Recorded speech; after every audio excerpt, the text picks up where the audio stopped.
Le mercato est toujours important et prend toujours feu dans les dernières minutes, dans les dernières secondes. Et après 11 recrues, après 11 transferts du côté de Marseille, un 12e joueur pourrait arriver. Pablo Longoria se démène actuellement pour faire partir certains joueurs et pour accueillir l'international ukrainien de l'Atalanta Bergame, Ruslan Malinovski, et on va étudier son profil dans cette vidéo.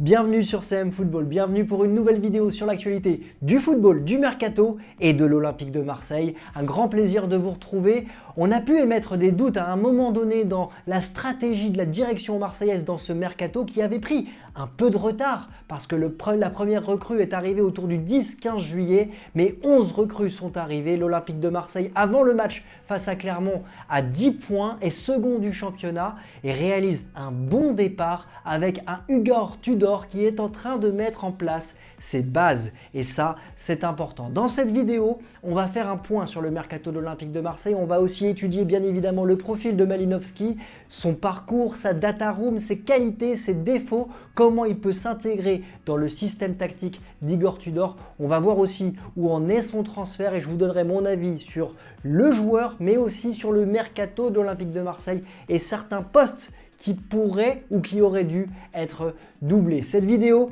elle est sponsorisée par mon partenaire fidèle, partenaire qui est OneFootball. OneFootball, l'application numéro 1 sur toute l'actualité du football, elle est gratuite. Elle permet d'avoir toutes les informations sur l'Olympique de Marseille et dans les dernières secondes du mercato, n'hésitez pas à la télécharger justement avec le lien qui est dans la description parce que vous aurez toutes les informations vérifiées et fiables sur ce mercato 2022-2023 qui a été très chaud. Alors, on va se faire un point sur le mercato de l'Olympique de Marseille, un point sur les dernières recrues parce que j'étais en congé, j'ai pas pu vous en parler. On a Issa Kabore qui est arrivé, qui arrive en tant que doublure de Jonathan Klaus, en tant que piston droit ou latéral droit, c'est un joueur du City Football Group. C'est intéressant justement de le voir arriver à ce poste pour pouvoir soulager celui qu'on peut considérer peut-être comme le MVP de ce début de saison, Jonathan Klaus, qui a été très important et très intéressant dans les passes décisives et dans l'apport offensif de cet Olympique de Marseille. On a également un autre joueur défensif qui est arrivé, c'est Eric Bailly. Alors il vient en provenance, lui, de Manchester United. Il vient en prêt avec un pourcentage de matchs à réaliser pour qu'on puisse débloquer son transfert définitif. C'est un transfert sur la base physique qui peut être mitigé parce qu'on a un joueur qui a été régulièrement blessé, on a un joueur qui a été dans la rotation de l'effectif de Manchester United ces 4 dernières saisons, mais c'est quand même une valeur sûre parce qu'il a été important avec Villarreal et quand il a joué avec United et quand il était en pleine possession de ses moyens, c'est quelqu'un qui a pu stabiliser cette défense et qui a remporté l'Europa League avec José Mourinho. On a un joueur ici qui, à mon sens, va apporter à cet Olympique de Marseille. On espère surtout que physiquement, il va pouvoir tenir sur la durée. En tout cas, il s'intègre déjà dans cet effectif puisqu'il a disputé ses premières minutes face à Nice dimanche dernier. Alors, au niveau des départs, on a Arek Milik qui a quitté l'Olympique de Marseille. On peut parler ici d'une location avec option d'achat du côté de l'Olympique de Marseille. On a un joueur qui ne pouvait pas quitter Naples pour signer en Italie il y a une saison et demie. Il est venu à l'Olympique de Marseille. L'OM a validé son option d'achat cette saison dans le plan comptable avec un achat à 8 millions d'euros et il part à la Juve pour 2 millions d'euros et une option d'achat autour des 7 à 9 millions d'euros. L'OM va rester dans les clous financiers et aura pu profiter de cet international polonais, même si on a un goût quand même d'inachevé avec ce joueur de classe mondiale qui n'a pas explosé comme on aurait voulu qu'il le fasse avec l'OM. Mais surtout, l'OM est en train d'essayer de faire partir Bamba Dieng. Une offre a été faite du côté de Lorient de 6 à 8 millions d'euros qui a été refusée par le board marseillais. C'est bien évidemment trop faible. On a également Fulham qui se positionne sur Bamba Dieng et puis on a Bakambu qui a été envoyé du côté de la Turquie, du Celta Vigo, mais le joueur lui souhaite rester à Marseille pour disputer la Ligue des Champions. Et puis on a Cengiz Under qui ne semble pas rentrer dans les plans d'Igor Tudor. Cet ailier qui peut faire doublon mais qui a un vrai apport offensif mais moins défensif, doublon avec Jonathan Klaus, il part avec un temps de retard et c'est lui qui a justement été utilisé en tant que monnaie d'échange pour réaliser le transfert de Ruslan Malinovski. Alors, Ruslan Malinovski est un joueur ukrainien qui a débuté sa carrière au Shakhtar du côté de l'Ukraine, mais il n'a jamais réalisé un seul match. Il a été prêté régulièrement du côté du championnat ukrainien avant de signer à Genk, d'abord en étant prêté et ensuite il va valider son prêt en étant acheté par Genk. Il va passer 3 saisons et demie du côté de Genk avec des statistiques qui sont très intéressantes, on va le voir dans la data room, et surtout il a remporté le titre de champion de Belgique en 2019. Il va exploser lors de sa dernière saison et être recruté par l'Atalanta Bergame de Gasperini. Avec l'Atalanta Bergame, il va signer pour 5 ans, il arrive dans la dernière année de son contrat avec Bergame et il va monter en puissance. Il va découvrir la Ligue des Champions notamment, mais surtout, il va réaliser des statistiques importantes et il va devenir le meilleur passeur de la Serie A en 2020-2021. Un joueur qui est intéressant dans sa qualité de passe, mais aussi dans sa qualité de frappe. On en parlera tout à l'heure dans la qualité du joueur. Alors, on va passer à la data room. La data room, c'est quoi? C'est l'ensemble des informations statistiques que l'on se doit de connaître pour se faire un premier avis sur le joueur. Et Ruslan Malinovski, à 29 ans, il mesure 1m81. C'est un milieu offensif, il est gaucher et sa valeur Transfermarkt est estimée à 28 millions d'euros. On aura l'occasion évidemment de parler de ce montant qui semble démesuré, bien évidemment à un an de la fin de son contrat. C'est un joueur qui a disputé 342 matchs, toutes compétitions confondues dans sa carrière, avec 74 buts et 67 passes décisives. Il est international ukrainien avec 49 sélections et il a inscrit 7 buts. Et ce qui m'apporte ici aussi, en plus de ce caractère international, c'est son profil avec la Ligue des Champions qu'il a découvert avec l'Atalanta Bergame. Il a réalisé 18 rencontres, 2 buts et une passe décisive. C'est intéressant évidemment de voir ici que l'Olympique de Marseille va chercher et, comme l'a dit Pablo Longoria, va essayer de monter en compétence avec des joueurs qui connaissent déjà la Ligue des Champions, avec un Eric Bailly, avec un Chancel Mbemba, avec un Alexis Sanchez et peut-être demain avec un Malinovski. On sent cette équipe qui n'a pas envie justement de passer ce premier tour en étant décevant. C'est un talent, Ruslan Malinovski, c'est un joueur qui est polyvalent. Alors principalement, il peut jouer milieu offensif, milieu central, on le voit dans les statistiques de Transfermarkt, mais il a cette capacité aussi à jouer un cran plus haut et d'être là en second attaquant. C'est un joueur qu'on peut qualifier de régulier. Regardez les statistiques, que ce soit avec Genk ou l'Atalanta Bergame, il a disputé plus de 130 rencontres pour 30 buts de chaque côté et une trentaine de passes décisives. Ce sont des éléments statistiques qui sont intéressants quand on voit cet Olympique de Marseille justement qui est tiré vers l'avant, qui a cette verticalité et qui a cette volonté de marquer très rapidement des buts dès lors que le ballon est récupéré. C'est un joueur justement qui peut compter dans le système tactique d'Igor Tudor. Et dans sa régularité, c'est un joueur qui est très peu blessé, hormis les ligaments croisés du genou dans la saison 2016-2017 sur lesquels il s'est très bien remis.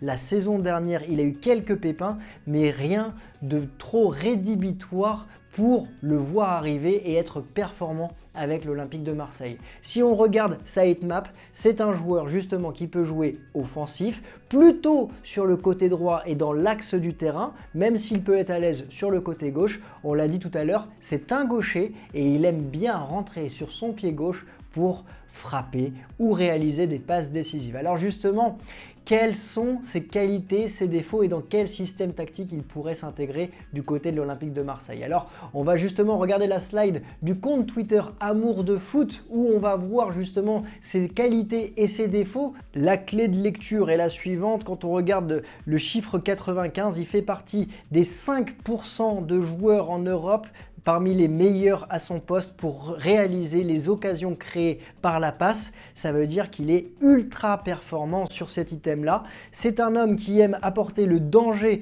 grâce à ses passes. Il apporte de la progression dans le jeu grâce à ses passes et par ses courses. Après, c'est un joueur qui doit progresser dans le volume d'occasion qu'il se procure. C'est un joueur également qui doit progresser dans l'activité défensive. Mais je voudrais attirer votre attention sur la dernière ligne, le volume de pressing, où il fait partie du quart de joueurs parmi les meilleurs en Europe à son poste à réaliser le pressing. Et ça, c'est un élément fondamental pour Igor Tudor qui a cette volonté de récupérer le ballon très haut. On pourrait très bien imaginer un Alexis Sanchez positionné en numéro 9 avec derrière lui un Malinovský et Dimitri Payet pour récupérer ce ballon très haut. Et quand on connaît la qualité de frappe de Malinovský, on peut se dire que l'OM va pouvoir se créer des situations très dangereuses. Tactiquement, on pourrait avoir Payet qui se repose sur le banc avec un Gerson qui pourrait accompagner Malinovský. Attention ici sur le point que ce seront deux gauchers qui pourraient être alignés ensemble. C'est pas gênant, mais ça peut apporter un certain déséquilibre. Mais surtout, ce que j'aime ici dans cette volonté de recruter l'international ukrainien, c'est la possibilité d'avoir de la polyvalence. Ça veut dire qu'on va pouvoir faire descendre peut-être Guendouzi à son poste de milieu relayeur, faire souffler Rongier ou Verretou. De la même manière, Gerson pourrait jouer un cran plus bas, et si Gerson joue un cran plus bas avec devant lui Payet et Malinovský et Alexis Sanchez, en phase offensive, l'OM pourrait se targuer d'avoir ces deux pistons Tavares et Jonathan Klaus avec un Gerson qui pourrait accompagner Malinovský, Payet et Sanchez. On va pas s'enflammer, mais ça promet d'être alléchant si jamais ça peut se réaliser. Alors, dans les autres qualités du joueur, il y a évidemment sa qualité de frappe. Regardez les buts qu'il marque en dehors de la surface de réparation avec Understat. Il a plus de la moitié de ses buts sur les 3 dernières saisons qui sont marqués en dehors de la surface de réparation. Et si vous allez sur le site, vous allez voir aussi sa qualité de frappe, le nombre de frappes qu'il réalise en dehors de la surface de réparation. C'est un joueur qui aime prendre des risques. Et ça, à Marseille, on a envie de voir ce type de joueur.